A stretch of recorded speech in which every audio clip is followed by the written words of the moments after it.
Every mushroom you have ever eaten is a sex organ. The organism itself never left the ground, and each one has its own way of solving a single problem, spreading spores as far as possible. Portobello keeps it simple. Flip the cap over. See those brown ridges? That's not just texture. That's millions of spores, each one smaller than a speck of dust. The goal? Get out. But right under the cap, the air barely moves. Just falling straight down puts you back in the soil under the same mushroom. Pointless. So the mushroom found another way. Each spore builds up a tiny drop of water. At some point, it bursts, and the spore gets a short, sharp kick sideways. Literally fires horizontally. Just a couple of millimeters, but that's enough to clear the cap and hit moving air. The wind does the rest. And while you're looking at this mushroom in the store, know that the white button mushroom next to it is the exact same species. So is the cremini. 3 different names, 1 organism. The white version appeared by accident in 1925 on a single farm in Pennsylvania. 1 mutant noticed by 1 farmer. Today, it's the best-selling cultivated mushroom in the United States.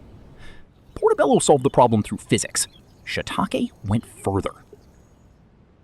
Same problem, escape from under the cap. But Shiitake doesn't fire 1 spore at a time. It stores them and releases everything at once. At the moment of release, a cloud of spores rises above the mushroom. Not a metaphor, a literally visible cloud in sunlight. The mushroom just stands there and smokes. Millions of spores in seconds. Effective, but it comes at a cost for anyone nearby. On shiitake farms, thousands of mushrooms release spores simultaneously for hours every day. Farmers breed this for years. For many, the immune system eventually starts treating the spores as a threat and responds to every breath. Coughing, fever, shortness of breath, an allergy to the crop they grew themselves. In medicine, it's called mushroom worker's lung. Shiitake solved the problem through scale. Chanterelle went a different direction. It refused to act without permission. Most mushrooms fruit whenever they want. Chanterelle doesn't. It can't release spores at all without a partner, a specific tree. Oak, beech, pine, depends on the region. Without that tree nearby, the mushroom simply won't grow. No cap, no spores, nothing. This isn't a weakness, it's a deal. The tree's roots and the chanterelle's mycelium fuse underground. The tree gets water and minerals the fungus pulls from the soil. The fungus gets sugars the tree produces from sunlight. Together, they do better than alone. But the cap only grows while the tree is alive and healthy. Cut the tree down or let it die, and chanterelle will never appear in that spot again.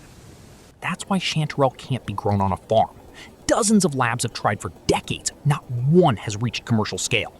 Every chanterelle you've seen in a store was found in a forest by hand. Chanterelle handed control to its partner. Lion's mane went the other direction. It turned its own body into a spore-launching machine. No partner, no deal. Just a dead tree and a white shaggy object hanging from it like a jellyfish. Most people see it for the first time and don't believe it's a mushroom at all, and definitely don't believe it's edible.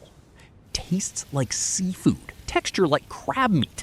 Chefs use it as a seafood substitute for vegans. But that's not the most interesting thing they found in it. Lion's mane produces a compound that stimulates the growth of nerve cells in the human brain. Not slows the loss, actually stimulates growth. The only known mushroom with this effect. It's been studied for Alzheimer's disease for several decades. Today, it's sold in capsules for hundreds of dollars as a brain supplement. The industry makes billions from it. And yet, there are almost no clinical trials on humans, just mice. A mushroom that looks like an alien, tastes like crab, and possibly knows how to talk to our nervous system? Possibly. As for spores, it spreads them more boringly than anything else on this list. Just waits for wind. But the next mushroom decided not to wait. Fly Agaric found couriers, large ones, with antlers. This is the mushroom from fairy tales. Red, white spots, everyone knows it, and almost everyone thinks it's deadly. It's not. Toxic, yes, but death from it is rare. Deer eat it though, on purpose. They seek it out in the forest and eat it. Why? Science still debates. For nutrition? For the altered state? What's clear is that after eating it, they get agitated, lose coordination, run in circles, and jump for no reason. Some spores survive the digestive tract and come out in the droppings, miles from where the deer found the mushroom. Now for the urine. The active compounds in fly agaric pass through the deer's system and remain psychoactive in the urine. Siberian shamans knew this. They drank the urine of deer that had eaten the mushroom. This is not a myth. It's a documented practice among indigenous peoples of Siberia spanning centuries. The biochemistry confirms it. The compounds come out unchanged. Fly agaric intoxicated an entire species of mammal and turned them into couriers for thousands of years. But the next mushroom decided live couriers were unreliable. It built a cannon. You've almost certainly stepped on one. Bird's nest fungus grows on wood chips and manure, tiny cups the size of a fingernail. Most people never notice them. Inside each cup sit round eggs packed with spores.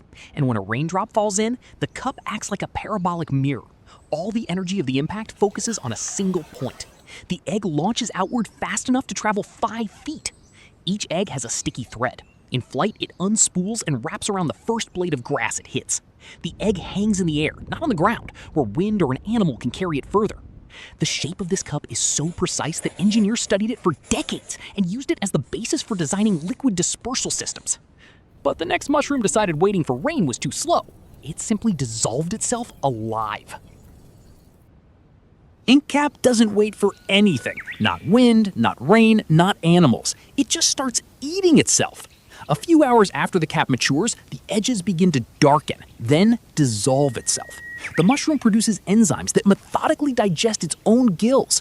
The wave moves across the entire cap until all that's left is a black liquid dripping down. This isn't rot, it's a plan.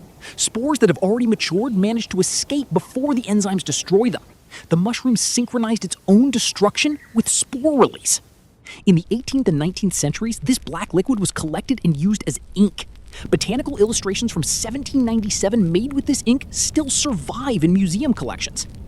A mushroom that made its own destruction a survival strategy. But the last one on this list went further. It doesn't dissolve itself, it plays dead and smells like a corpse. Stinkhorn emerges from the ground at night, at peak growth 5 millimeters per minute, one of the fastest growth processes in nature. By dawn, the mushroom is fully upright, and it gets to work. At the top, dark slime packed with spores, and a smell. Not just unpleasant, a precise chemical replica of rotting meat. Dozens of volatile compounds that together send one signal. There's a corpse here. Food, come. Flies come, land on the slime, eat it, leave with spores on their legs and in their gut. Stinkhorn got its couriers. No deer, no rain, no self-destruction. It just lied about the corpse. But there's a detail that makes this even more absurd. The slime has a laxative effect on flies. The fly leaves and quickly empties its gut. Spores end up in the soil within a few meters of the parent, exactly where they need to be. A mushroom that smells like death to stay alive. 8 ways to solve one problem. None of them what you'd call normal.